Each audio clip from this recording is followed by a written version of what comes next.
Life. Life in modern society. And amidst this teeming whirlpool of human condition, there arise inevitable conflicts. Conflicts that can only be resolved by a higher authority. This is the person's court, and the cases presented here are real. The people involved are not actors, they are the mere litigants bringing their disputes before a licensed judge. So, if you're quite ready, please rise and greet the Honorable Justice Jonah P. Whopper. Judge. You may be seated. Melvin Weiss, the plaintiff. Jody Dubuque, the defendant.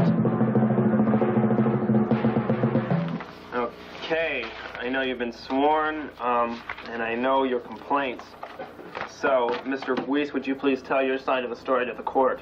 Yes, Your Honor. On July 4th, 1982, I generously loaned, out of the goodness of my own soul, $20 to the alleged Jody Dubuques.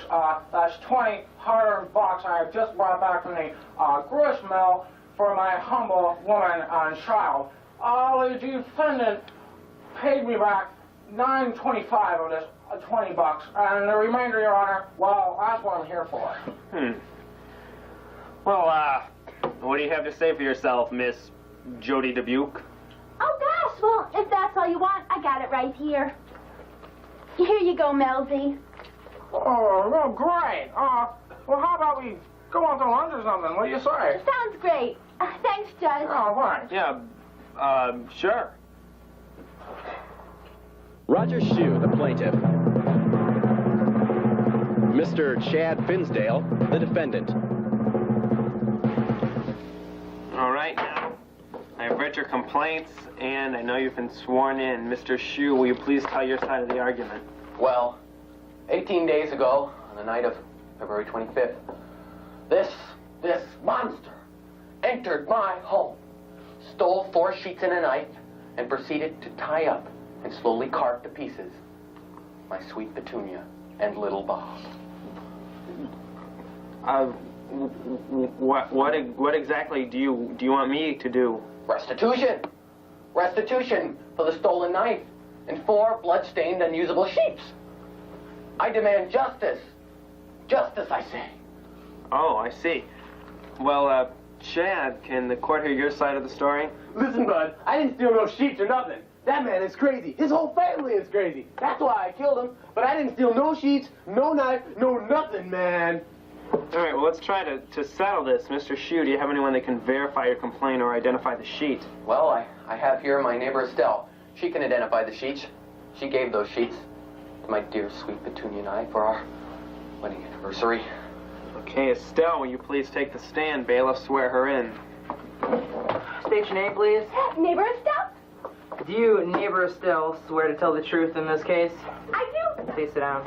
All right, then, Estelle, can you identify these sheets as belonging to the plaintiff? Yes, I can. I gave them to them for their anniversary, and I've seen them on their bed, and they look ever so nice. And my name is Estelle. All right. Thank you. Thank you very much. You may step down now. All right, Your Honor. I will step down. I will sit down quietly right over there, and I won't say another word. But those others... Your Honor, that lady's crazy. You want witnesses? I got witnesses. Hey, Vinny, take the stand. Tell him whose knife that is, Vinny. Vinny, please take the stand, bailiff. State your name, please. Vinny. Do you, Vinny, swear to tell the truth in this case? Huh? Now then, Vinny, can you identify this knife as belonging to the defendant? Oh, yeah, that's Chad's knife. This is your knife, ain't it, Chad? Yeah, Vinny, that's my knife, all right. You see, Your Honor? That's Chad's knife. All right, thank you, Vinny. You may step down now. Now, let me see if I have the facts straight. Mr. Shue, you say that he stole the sheets and the knife? Yes, Your Honor, I do. Well, then how do you account for the fact that Vinny here said that this knife belongs to Chad? He's lying, I guess. I have no reason to doubt his integrity.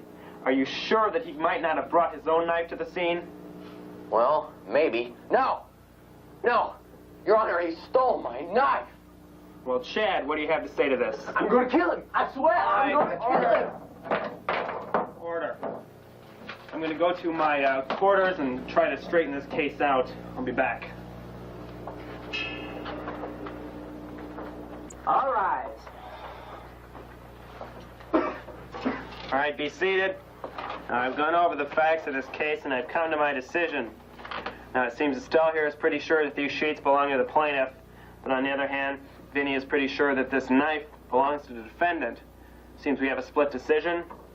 So my judgment is that, Chad, you should pay Mr. Shue for the price of the sheets alone. Estelle, how much did you pay for the sheets? Your Honor, I paid $12.99. Now, I bought them at JCPenney's and they were on sale, but that was over 2 years ago. Okay, And what was inflation? thank you very much, Estelle. Chad, I've come to my decision. That decision is that you will pay Mr. Shue for the price of the sheets alone and not for the knife. Case dismissed. What? You are crazy, man. I'm gonna kill you. I swear. Next case, please.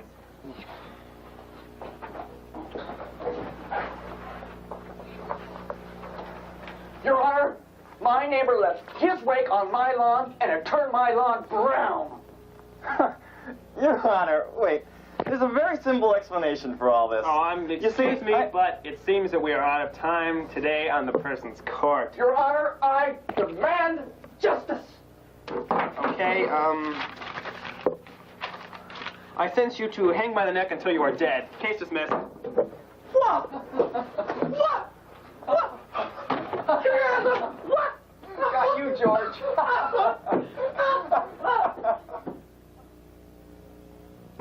The litigants seem to be filing out of the person's court right now, and hey, let's ask them, at least one of them, how they felt about Judge Whopper's decision. Sir, excuse me, how do you feel about Judge Whopper's decision today? Well, I think it was a travesty of the American judicial system, and I plan to appeal on Supreme Person's Court. Thank you. Thank you, sir. Have a nice day, and there you have it. Another day of justice dealt out on the person's court. For the person's court, I'm John Philip Hardy, and remember, if you have some dispute that you just can't seem to settle with someone, don't take it to the real court. Take it to person's court. Good day.